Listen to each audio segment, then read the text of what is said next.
have just found a solution to the problem that many of you have faced when it comes to choosing a new car like this one.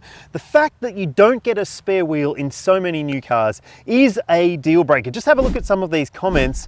It shows you that, well, lots of you feel the same way. The overarching theme here is no spare wheel, no deal when it comes to a lot of new cars in the market. But I found a product that might actually, well, solve that problem for you, meaning you could still choose the car that you really love, even if it doesn't come with a spare wheel as standard. Let's talk about it in this review.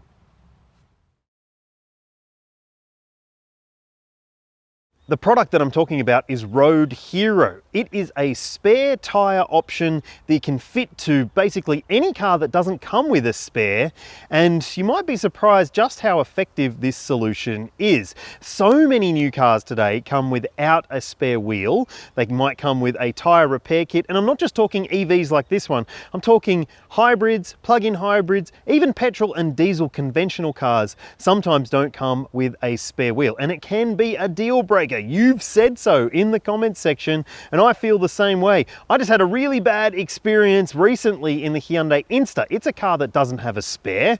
It does have a tyre repair kit, which you're supposed to be able to use to fix up the hole in the tyre and then keep driving to the destination that you need to get to. If that fails, it means that you have to get roadside assistance out to you. And in the instance of the car that I was driving, well, it had a massive puncture, so it had to get towed away. Now, think of the inconvenience that might cause you if you are on a road trip, or even if you're just trying to get to work. It could be a real pain in the bum. This isn't an ad for Road Hero. They're just one of a few different options that you could choose if you are looking for a replacement spare wheel to be fitted to your car that doesn't come with one as standard. Now, some brands will even offer you the option of a space saver spare wheel, but you might have to pay extra for it.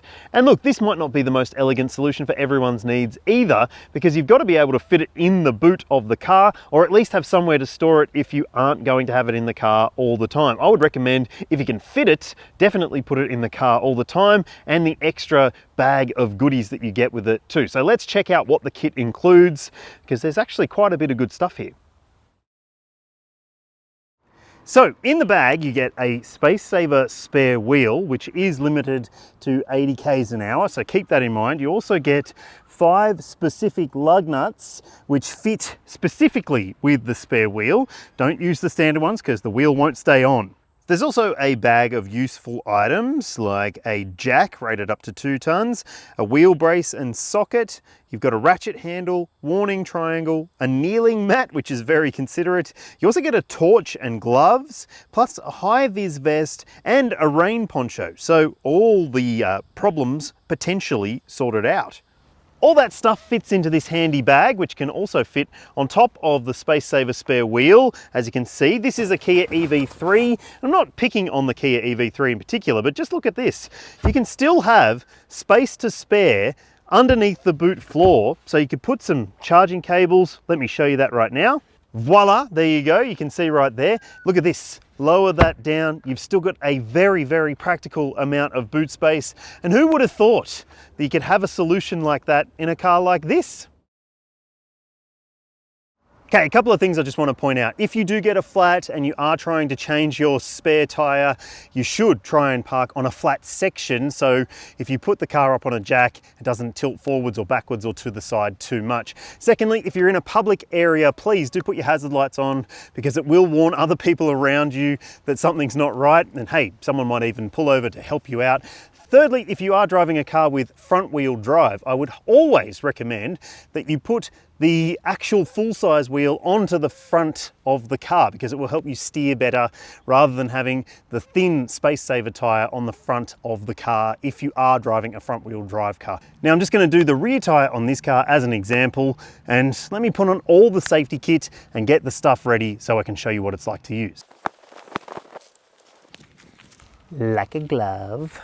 They're actually a really good quality set of gloves, nice grip to them, and should stop you from getting grit and shit all over your hands. Nice little kneeling mat so you don't get rocks and twigs all over your knees. Look, I probably should give a disclaimer as well. I am not a mechanic, I am a car reviewer, and if you're not comfortable doing this, then don't. Call for help, call someone you know, your dad, your brother, your cousin, or roadside assist if it really helps. Got to try and get these covers off the wheels on the EV3. I'll bring you closer.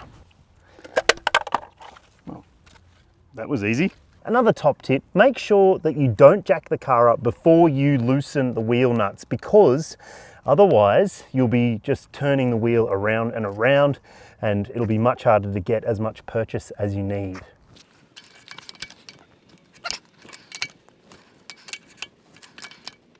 I've got those loosened off. Now I'm gonna use the jack to raise the car up. As part of this kit, you get a ratcheting handle for this little jack. So that means less of that fiddly stuff when you're just trying to jack the car up.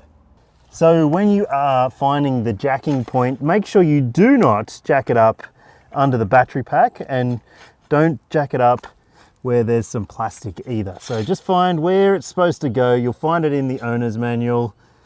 Yep, there we go.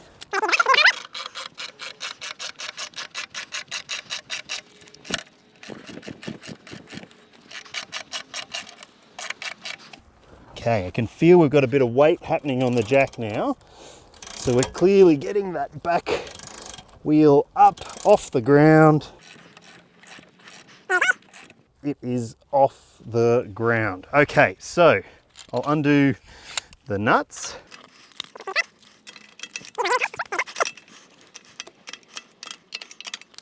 Bet you never thought that watching someone change a wheel was so entertaining. Push it in at the bottom so you don't have as much pressure at the top. One wheel off. Let me get my Road Hero spare. You can see you've got a bag with the zipper. And this is your spare. And you also get in the bag replacement bolts that you need to use for this fitment, because they are longer, as you can see, than the traditional ones. As you can see right there, there's a big difference. They will bed in tighter because this has a narrower section to bolt it up to the car. So let me get those out and get this wheel on. Rightio. It's not as heavy as the standard wheel, but it's not light. So if you aren't the strongest, just keep that in mind. Okay. Now another tip I've always been told is when you're fitting your bolts to your hub, it's always best to do it in a star pattern so that you don't over tighten in one particular aspect. So I'm doing that right now.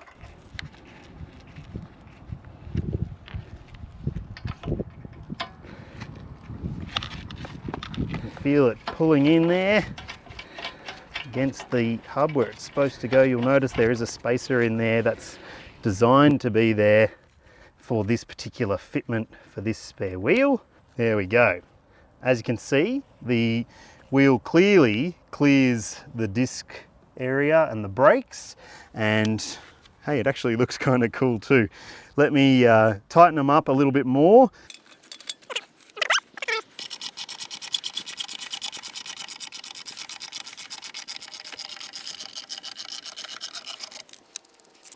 So there you have it. Tighten off those wheel nuts and you'll be good to go. This is a pretty important part, people. Make sure you do tighten them up as tight as you think you should. I don't have a torque wrench or anything here for this, but you'd want to make sure that they are very tight so that the wheel doesn't fly off. There we go. Job done.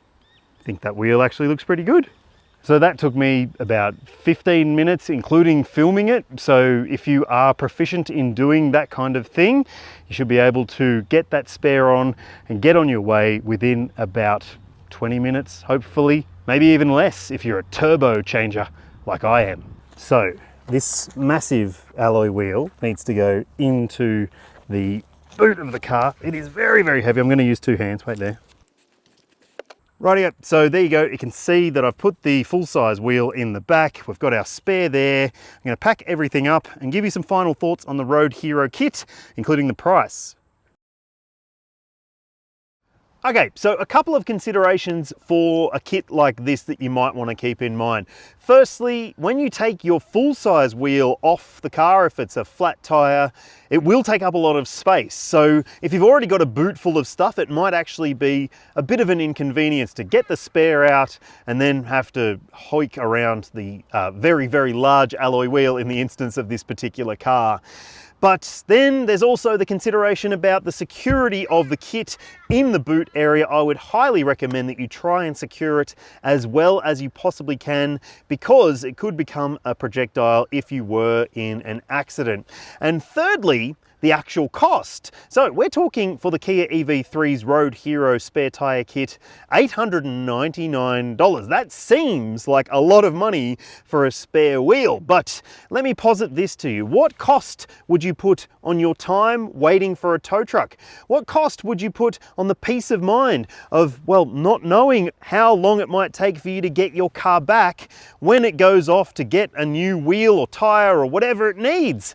And thirdly, what cost that you might end up getting the car that you actually wanted with a spare tire instead of ruling it out because it doesn't have one? I'd love to know what you think about this solution. I think it could be an absolute game changer for people in Australia who do want to have a spare wheel. What do you reckon? Have your say. Thanks for watching. Thanks for subscribing, and I'll see you when I see you.